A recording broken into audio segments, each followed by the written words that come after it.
رات کے 10 بجے ہیں۔ السلام علیکم، یہ ریڈیو پاکستان ہے۔ مجاہد خان سے خبریں سنیے۔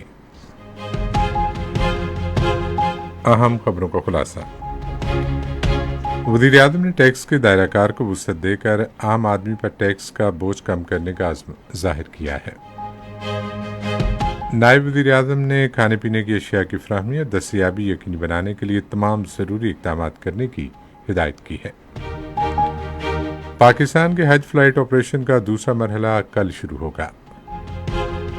امریکی صدر اور سعودی ولی عہد نے آئے ریاض میں تصویراتی اقتصادی شراکت داری کے معاہدے پر دستخط کیے۔ اور اب خبریں تفصیل کے ساتھ۔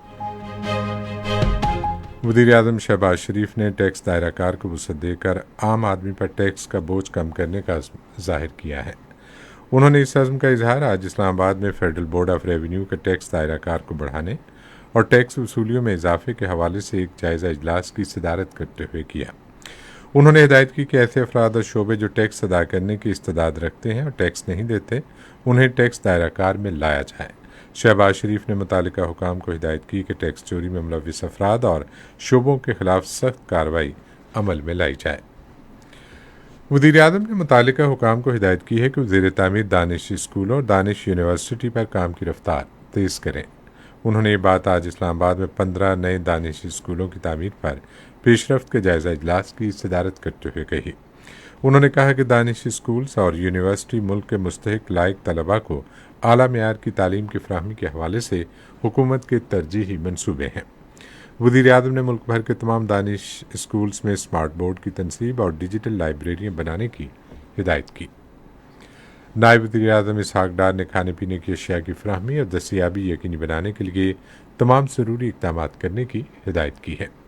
انہوں نے آج اسلام آباد میں اشیاء خورونوش سے متعلق اعلیٰ سطح کے ایک اجلاس کی صدارت کرتے ہوئے صارفین کے تحفظ اور پائیدار معاشی ترقی کی مہم کے تناظر میں مارکیٹ میں رسد اور استحکام یقینی بنانے کے حکومتی عزم کا اظہار کیا۔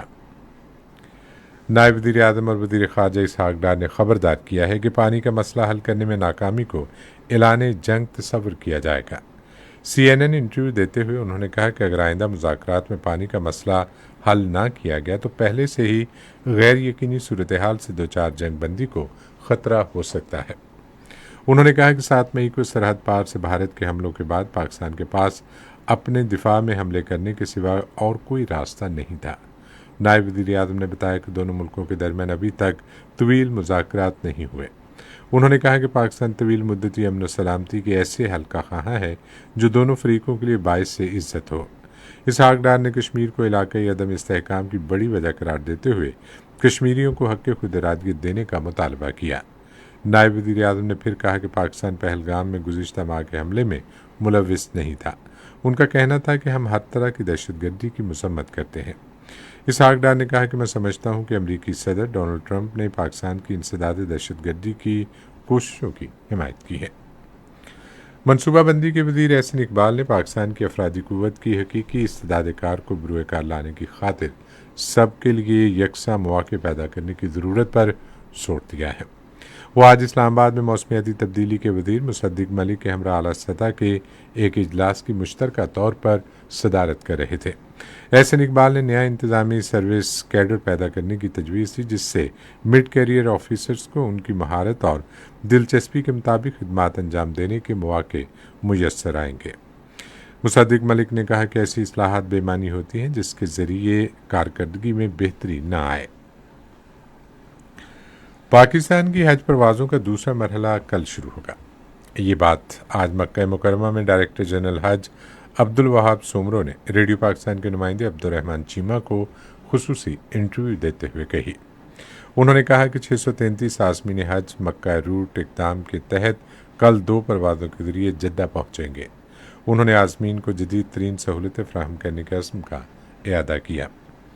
پاکستان اور روس نے کراچی میں نئی اسٹیل مل کے قیام میں سہولت فراہم کرنے کے لیے مشترکہ ورکنگ گروپ بنانے پر اتفاق کیا ہے۔ یہ مفاہمت وزیر اعظم کے معاون خصوصی ہارون اختر خان اور روس کے نمائندے ڈینس نازروف کے درمیان اسلام آباد میں ہونے والی ملاقات میں طے پائی۔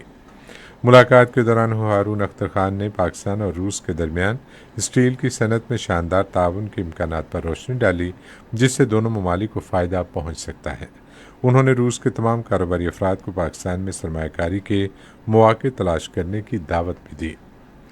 امریکہ کے صدر ڈونلڈ ٹرمپ اور سعودی ولی عہد شہزادہ محمد بن سلمان نے ریاض میں تصویراتی اقتصادی اشتراک عمل کے معاہدے پر دستخط کیے ہیں۔ شراکت داری میں توانائی، کان کنی اور دفاع کے شعبوں میں معاہدے شامل ہیں۔ اسی کے ساتھ خبریں ختم ہوئیں۔ مزید خبروں اور تجزیوں کے لیے آئیے ہماری ویب سائٹ پر، پتہ ہے radio.gov.pk، اور فیس بک کے link Radio Pakistan News official پر براہ راست ویڈیو سٹریمنگ بھی ملاحظہ کیجیے۔